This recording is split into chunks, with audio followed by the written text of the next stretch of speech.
Hello, lovely people.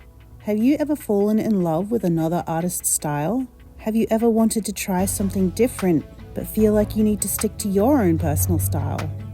Or maybe you're still trying to find out what your style is. It's Sajiri here, and I'm back after losing my voice for a few weeks there.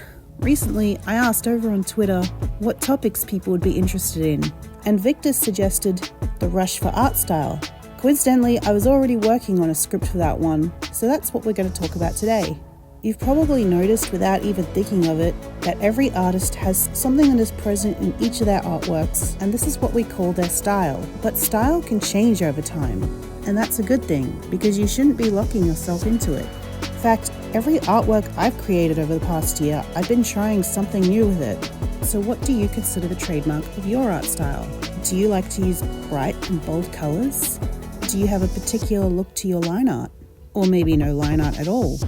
Do you like to portray exaggerated motions? If you aren't sure what it is, then what do you want your style to be? I was recently tasked with collecting a group of art goal images, basically things I wanted to work towards with my own style. I had to identify what I liked about each one. In some of them, it was the movement of the lines. In some of them, it was the soft and pastel colors. In others, it was the use of the ambient lighting. I'd done the same activity a year ago, where I found a group of artworks that I wanted to make my art more like, and I found that my goals now were quite a bit different to what they were a year ago. But I wasn't just looking at other people's artwork. I went over some of my favorite artworks of my own. I identified what I liked the most in them that I did, and I worked out how can I continue that. I think this is the first step on your journey to finding your art style. Identifying what your style actually is. And someone else might describe your style differently than you would. I've had people describe mine as shiny or like stained glass art, which is not something I would have suggested. But that's okay, because your style can be defined in so many different ways, and all of them are valid. So maybe you've identified something that you want to try, but you're afraid that it won't be well received. Does this sound like you? There's many artists that may feel like they need to stick to what they perceive as their style. This can be out of fear of failure or feeling that people won't like it if you try something new. I've absolutely experienced this myself, especially when it comes to commissions. I did a lot of commissions for Final Fantasy XIV artwork, and these were the majority of what I was creating for a long time, to the point that I didn't really get a chance to do any personal artworks. I was getting stuck into this sort of semi-realistic anime style, and as much as I wanted to try something new, I was worried that my clients wouldn't like it if I experimented with something different. I mean, they hired me because they liked what I'd already created, right? Sometimes I wanted to try something different with my line art, or I wanted to work in some different colors, or try a new technique I'd never done before. Not only would I be inexperienced with that, what if the client didn't like it? Thing is, even if you have a style that you like and you're already creating art with it, you'll stunt your growth as an artist if you don't allow yourself to try something new. Just like every other aspect of life, if you're doing the same thing over and over and over, you may lose interest in your own art if you never allow yourself to do something different. Like I said, I was doing a lot of Final Fantasy XIV art, and it got to the point that I started to absolutely hate it. Not only was it the same style each time, I got into a pattern where I was being asked to do the same artwork each time.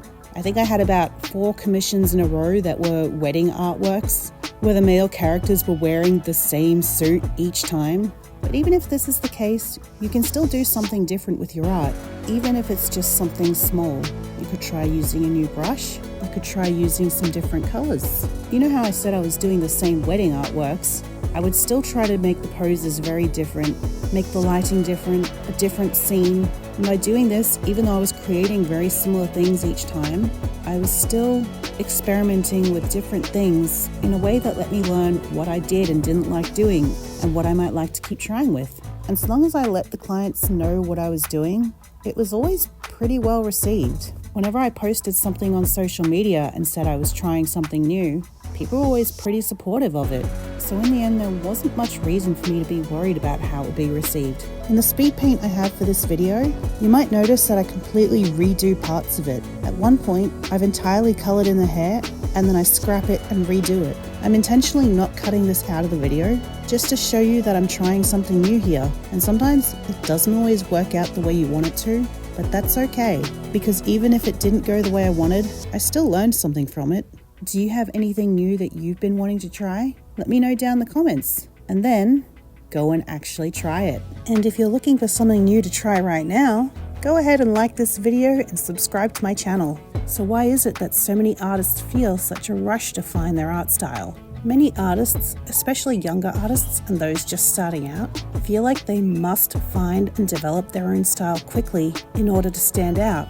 They may also have a need to display their best portfolio, thus needing a clear style and not allowing them the chance for experimentation. This is something I especially experienced over the past year, where it felt like any time I wanted to update my commission sheet, I'd look through my most recent artworks, and each of them was so different from the last. I feel like I couldn't display some of them because they just didn't reflect what I was currently doing. But by allowing yourself to try new things, your style will organically grow into something different and unique entirely to you. It will naturally change with each new experience you have in your life. If you look at your art or any other artist's artwork from 10 years ago, it simply won't be the same thing that it is now. So why hold yourself back by limiting what you can do? Your style is the culmination of all of your life's experiences and all the interests you've had over the years that is entirely unique to you and you alone. Now, while we're on the topic of trying new things, does that mean that you should chase every style that takes your fancy?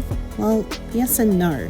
While it's great to try out new and different things, there are also people that will flock to different styles of art just because it's popular. Anime is a very popular style, and then there are furry artists who make a lot of money.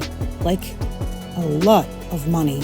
Some people may look at that and decide to get into that for the attention and the rewards. And if that makes you happy and you enjoy it, great. But if that's the only reason you're doing it, maybe you should rethink it a little.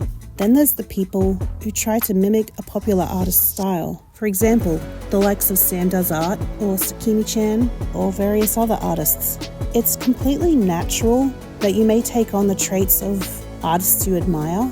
I mean, I, for example, really love the way Chrisabug does line art. I also really love the way Margaret Morales uses colour in her traditional watercolour works. But blindly copying someone's style just because they're popular is just that. It's copying someone else's style. While I might take inspiration from Chrisabug's line work or Margaret Morales' colour, I would still say that my artwork is distinct from theirs, and I think that's something that's important to keep in mind. Anyway, now that you know what style is and why you shouldn't limit yourself, how do you actually go about developing it? Well, the first and most important step is to just create a lot of art. Each time you create an artwork, try something new. Maybe use a different brush if you're a digital painter. If you like to create realistic artwork, maybe try out a more cartoony style. But aside from creating a lot of art, you should also consume art. Look at artwork made by other people. Watch speed paints and see their process for how they create it. Look at what they do that's different from you and other artists. You can experiment in different mediums. If you're a digital artist, try creating something traditionally. If you like using pencils, maybe try using paint. Try tweaking your process. Something simple I started doing with my digital art was, instead of starting with the base colors and then adding shadows and highlights, I would start with the lightest tone and then layer the darker colors on top to mimic a more traditional workflow. But on top of all of this, you should make it personal to yourself and tie it into what your interests are. Don't just create something because it's what other people do. When you enjoy what you're doing, it really shows through in your art. So guys, if you found this helpful, let me know down in the comments what you think. Do you have a style that you're particularly fond of? Or have you been on your own journey to find your style that you'd like to share about? And while you're on that journey to discover your art style, if you'd like to hear about how it can be good for you, you can watch my video linked in the time card up above. Oh, Jesus Christ, that scared me. No, I dropped my water bottle.